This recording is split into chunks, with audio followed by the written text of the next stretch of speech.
অবশেষে বিখ্যাত fashion brand ভার্সাচিকে কিনে নিল ইতালিয়ান বিলাসবহুল ফ্যাশন ব্র্যান্ড প্রাদা, যা ফ্যাশন দুনিয়ায় এটি নতুন যুগের সূচনা, পাশাপাশি ফ্যাশন প্রেমীদের এক রোমাঞ্চকর অধ্যায়ও বটে।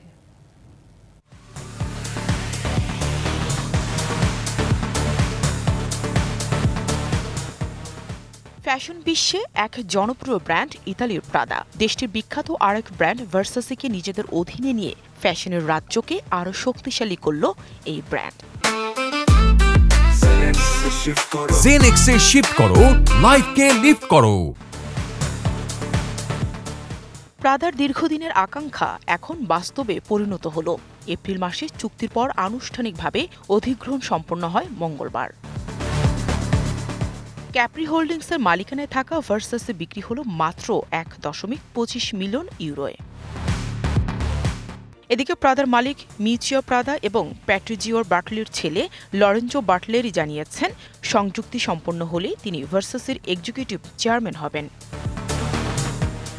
করোনা মহামারীর পর আর্থিক সমস্যায় পড়ে ভার্সাসি।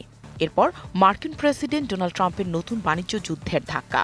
ধারণা করা হচ্ছে এসব কারণে ভার্সাসিকে বিক্রি করে দেওয়ার সিদ্ধান্ত নেয় ক্যাপ্রি হোল্ডিংস। চুক্তির অধীনে ভার্সাসিকে নতুন করে প্রতিষ্ঠা ও এর বিজ্ঞাপনে প্রায় 250 মিলিয়ন ইউরো ব্যয় করবে Prada. Nahida Rinthi, DBC news desk.